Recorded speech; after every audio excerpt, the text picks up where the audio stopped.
Good morning class 10th 9th and 10th। पिछली class में मैंने आप लोगों को चैप्टर नंबर 8 स्टार्ट करवाया था, national awakening and establishment of political organization in India, जिसमें मैंने आप लोगों को इम्पैक्ट ऑफ वेस्टर्न कल्चर तक पढ़ा दिया था।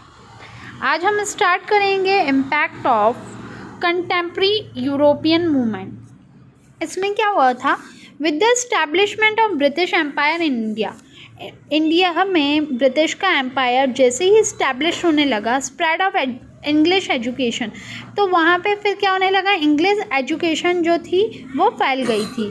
ऑल्सो टुक प्लेस, मतलब वहाँ पे जो ब्रिटिश रहेंगे तो नॉर्मल सी बात है, इंग्लिश तो आएगी ही।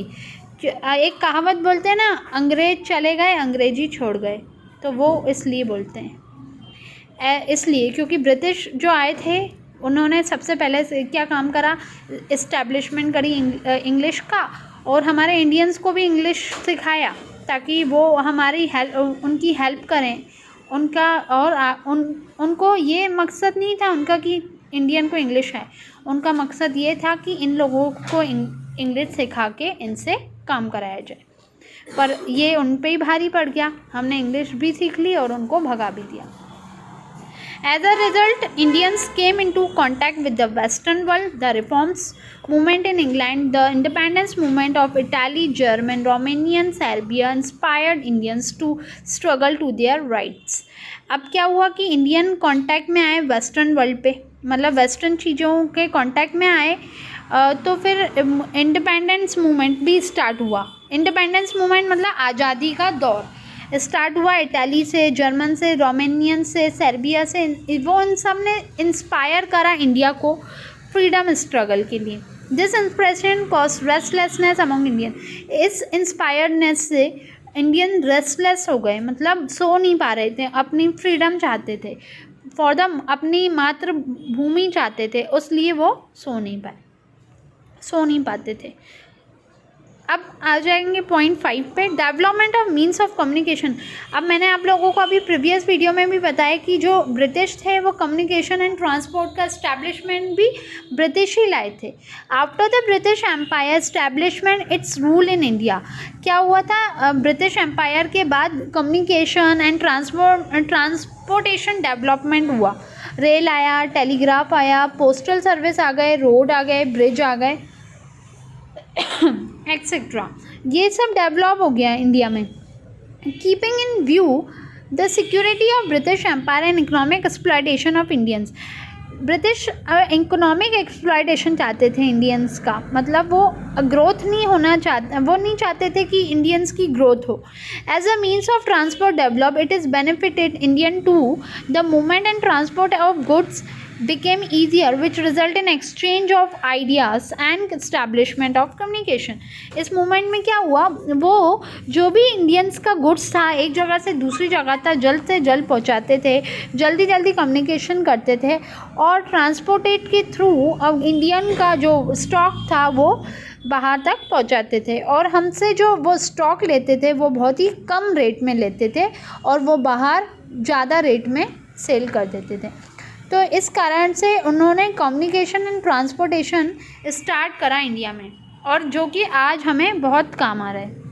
मतलब अगर हम बोलें कम्युनिकेशन एंड ट्रांसपोर्ट की देन, तो ब्रिटिश से मतलब देन है तो वो ब्रिटिश की देन है, एक इंग्लिश की देन है और एक कम्युनिकेशन ट्रांसपोर्टेशन की। अब इम्पैक्ट क्या हुआ एंशिएंट इंडियन कल्चर में। In 19th century there was a search for ancient Indian literature. With the help of Indian and Western scholar, many important books was translated in English from Sanskrit.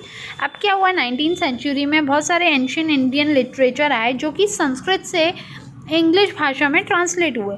The scholar Max Muller, William Jones, Harsh Prasad Shastri, Ramakrishna, Gopal बंद, ये जितने भी लोग थे इन्होंने बहुत सारी books लिखी इंडियन कल्चर पे, और ये जो these writing made a great impact on Indian, और इससे इनकी बुक से बहुत ज़्यादा इम्पैक्ट पड़ा इंडिया में। It develop a high self confidence, उनका सेल्फ कॉन्फिडेंस बढ़ा, सेल्फ स्टीम मतलब उनकी कॉन्फिडेंस बढ़ा, और इंडियंस इस तरह से आगे बढ़े। अब next is Indian newspaper and literature. Newspaper and Indian literature contribute a great deal in the national awakening. The writing of Bankim Chandra Chatterjee, Dinabandhu Mitra, Bharatendu Harishchandra, D.L. Roy, Rabindranath Chandra Chatterjee and its song. It means कि Rabindranath Thakur had very important role in national awakening. Rabindranath Tagore ने बहुत national awakening के लिए एक बहुत अच्छी आनंदमत book लिखी थी, जो कि और उनका जो रिटर्न ये लिखी मतलब रविंद्रनाथ टैगोर जो थे वो नेशनल अवेकनिंग के थे. उन्होंने बंकिम चंद्र चटर्जी बंकिम चंद्र चटर्जी ने एक सॉन्ग लिखा था जिसका नाम था वंदे मातरम, जो कि एक इंस्पायर्ड सॉन्ग था, जो कि हमारे यंगस्टर्स के लिए जिन्होंने बहुत इंस्पायर्ड करा जिस सॉन्ग ने. Anandmath depicted the political and economic shortcoming of British rule. The play Neel Darpan. ये नील दर्पण एक प्ले था जिसने दीनबंधु मित्रा ने एक्सप्रेस करा था. क्यों एक्सप्रेस करा था? एक्सप्लॉइट करने के लिए और सफ़र करने के लिए जो लेबर काम करते थे इंडिको फॉर्म में, उनके लिए ये लिखा गया था, जिससे वो क्या हो, वो अवेक हों. Lakshminath Bezbaroa Assamese and Altaf Hussain Hali were the writer of nationalist literature. अब ये लक्ष्मीनाथ ने भी एक राइटर लिखा और अल्ताफ़ हुसैन ने भी एक रिटर्न लिखा था nationalist literature. The analytical review of British rule was being printed in Indian newspaper. Among Indian newspaper there was Sambad Kaumudi, Amrita Bazar Patrika, Bombay समाचार केसरी. ये सब जो भी बुक्स हैं ना, ये बुक्स के नाम हैं और ये इन लोगों ने लिखे थे. The British. अब next is the British rule of economic exploitation. British policy का इकोनॉमिक एक्सप्लॉयटेशन कैसे किया? Dissatisfaction arises from the economic exploitation with the establishment of British empire and the exported from Indian heavy tax and levied on them. अब क्या हुआ, British क्या करते थे, Indian को कम करने के लिए उस पर कॉटेज इंडस्ट्री या बहुत सारे गुड्स पे हैवी टैक्सेस लगा देते थे. For whereas the import goods from England were made tax free. और वो क्या करते थे कि जो गुड्स होता था, एक्सपोर्ट होता था इंडिया में, उस पर बहुत सारा टैक्स लगा देते थे, जो कि महंगा मिलता था उनको, इंडियन को. और वो उनसे जो सामान लेते थे वो बहुत लो रेट में लेते थे और उनको इंडियन को बेचते थे हाई रेट पे. इस वजह से हमारे जो इकनॉमी में बहुत ज़्यादा प्रॉब्लम्स आई.